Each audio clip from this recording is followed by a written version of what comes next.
Hello, my name is Cal Kobe Smith.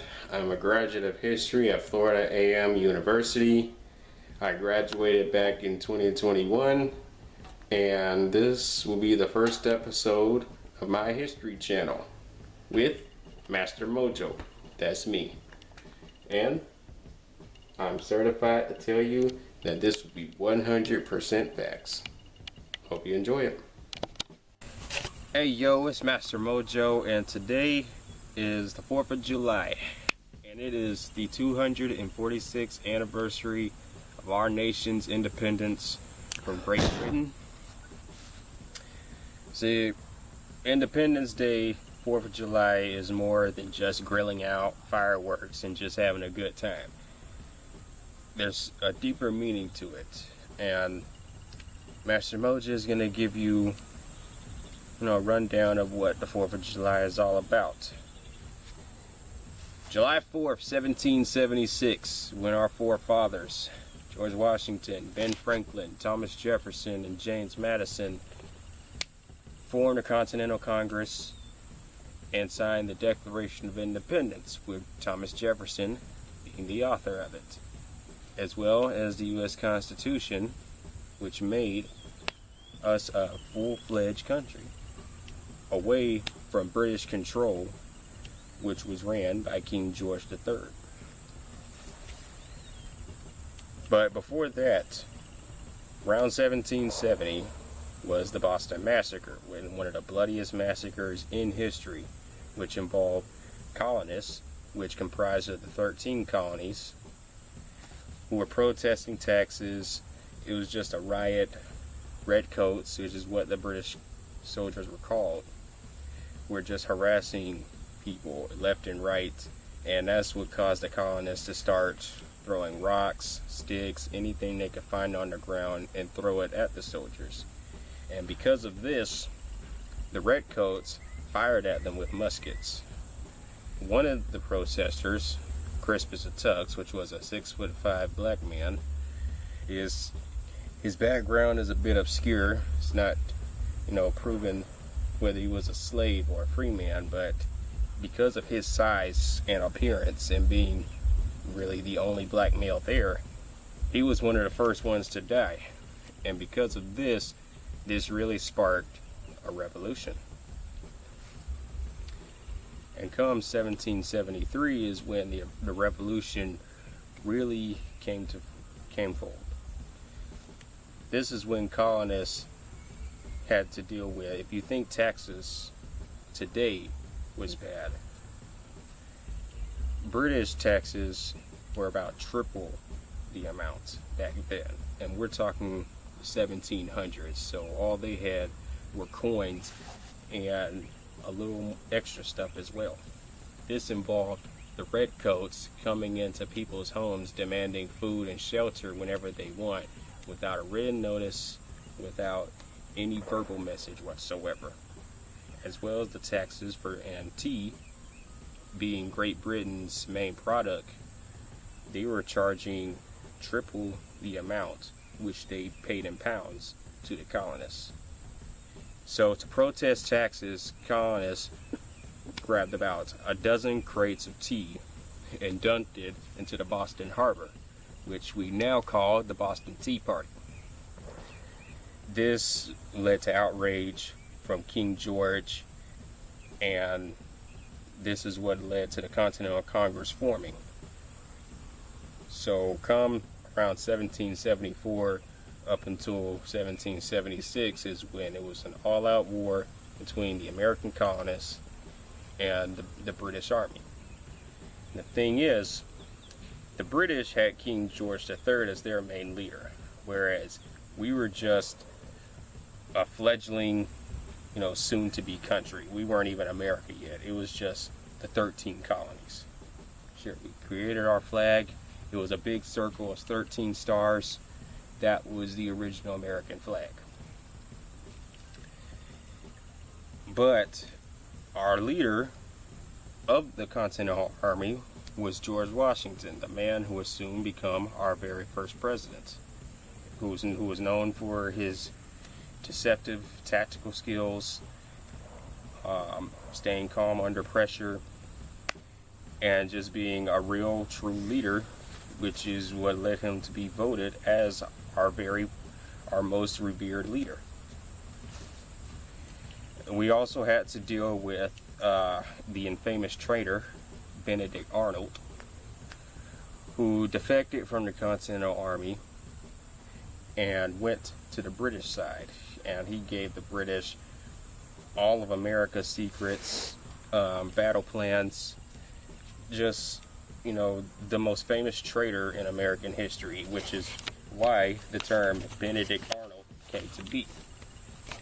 But we actually countered that by having slaves who were promised their freedom in exchange to spying on the British Army. So those who did, they were able to infiltrate, gain the trust of all the main leaders, secretly sneak away, and we would get the British plans. That way we were able to counter when they were going to show up for the battles in Lexington and Concord, which were the main cities where the battles were fought. And the song Yankee Doodle Donkey was actually an insult from British Redcoats. But the term was so funny, we actually used it as a term of endearment and flipped the insult around and created the song Yankee Doodle, because it was to make fun of the Continental soldiers' outfits, which were kind of goofy blue soldier outfits that were loose. They would wear powdered wigs, kind of dirty looking boots, and they just made a song out of it, saying Yankee Doodle, keep it up, keep it up, keep it up, Yankee Doodle, keep it up, dun dun dun dun dun dun dun. And that's where the song came to be, and that was the Continental Army's battle song every time they went to war. So after the British surrendered in Concord, that's when King George III had him and his main leaders. They decided to give up. We cornered their army and signed a treaty for British to leave and go back to Britain. And come July 4th, 1776, 246 years ago today, we celebrate 4th of July. And that's been a moment of history with Master Mojo. Like, subscribe, and I'll catch you guys next time. Master Mojo, there was one thing you talked about that piqued my interest, and it was about using the slaves to spy on the British. Can you talk about that a little bit as to... There's not really much to talk about, actually, because it's relatively minor in terms of the American Revolution. Certain slaves in the northern countries, they were just kind of, picked out, singled out. If they were, relatively smart, able to read a bit. In fact, if they weren't, they were actually taught to read and understand what the British were saying and write a little bit in exchange for their freedom. Mm-hmm. So it was like this, an ultimatum. You either stay a slave, or you can go behind enemy lines, gain information from them, and earn your freedom. Oh.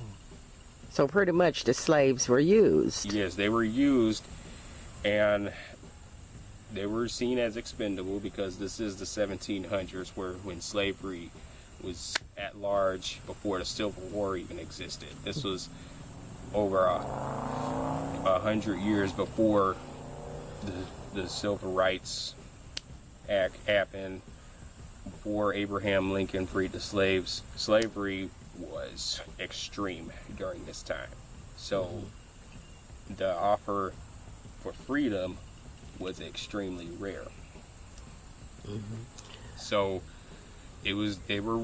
slaves were risking being killed by the British for treachery, but their drive was, okay, I'm risking my life, but I can also be a free man by stealing their secrets and telling America what they're about to do. Okay, very interesting. How would you say America today compares with America? Well, we weren't America Now, we then. didn't become America until July 4th, 1776, but we were... Which is our Independence Day, July Yes, 4th, and yes. that's why we're celebrating July 4th, because that's when we gained independence since in From the British. 1776. 1776. Okay, but how does America compare today than in 1776? I believe I asked that question right. Well, to answer that question,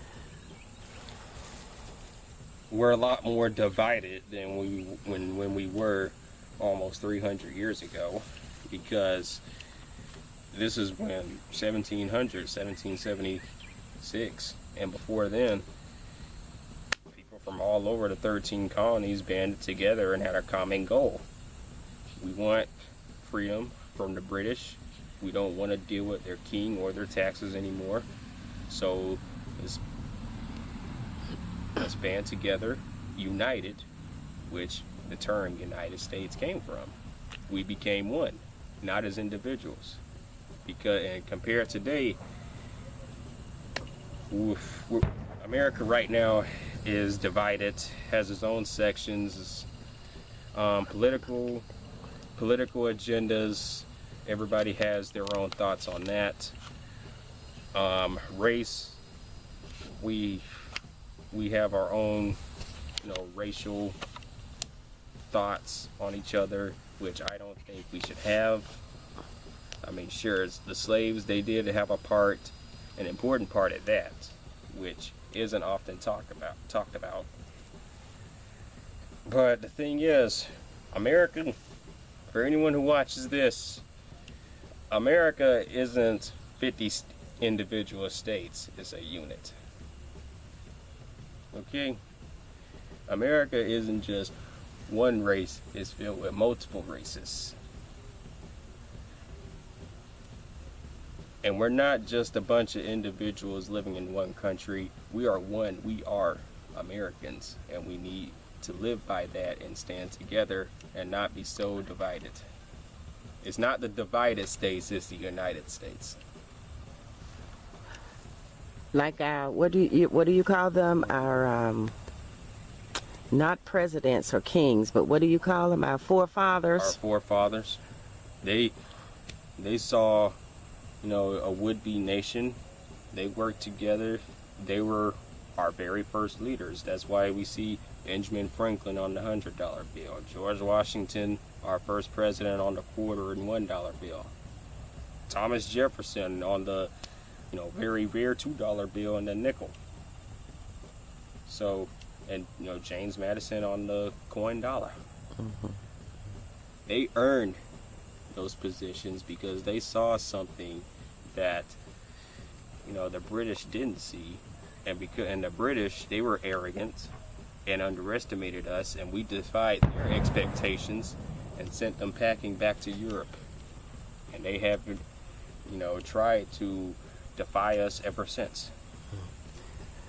So in other words, from what I understand, see, I didn't learn this in history in high school. They're probably teaching it now. But from what I gathered, the British did not want to give up the United States because they feel they were here first and that this country belonged to them. Am I correct on that, or? Well, no? not really, but Okay, well, correct me. They did own us, okay? They own the United States. Yeah, well, yes. Before we were even the United States, we were the 13 colonies, and that was back when, you know, the Pilgrims came here in the 1600s on the Mayflower, and they were the original colonists. The British were. Yes. And You know, so they came from England. Okay. Yes. And so the British went to war with. Well, that's when, and before the American Revolution, we had the 7 Years' War, or the French and Indian War, which was actually how the British controlled America. Because there was the French teaming with the Native Americans, as well as a few Americans from England, from the Mayflower. They fought the British Army, but the British Army won, and because they won the 7 Years' War, that's when they took full control of the colonies for, you know, almost 100 years. And fast forward 14 years later, come 1776, well, 1775, that's when the American Revolution was created to defy the result of the 7 Years' War, change history. Because the British won the 7 Years' War, they had full control, no defiance. And the colonists wanted to change that, and that's what led to the American Revolution. Which is another episode to talk about the American Revolution, right? Well, that's the history of the 4th of July. So I hope I informed you very much. And I like to give props to my presenter here for asking very important questions here. Motivational Mom, check her out. Check her channel out. She brings a very good word out. And believe me, you will be inspired. Okay, Master Mojo, tell us a little bit about yourself. Well, that's for another day. So, Okay? like, You don't want to discuss that with us right now. subscribe, and I'll catch you guys next time.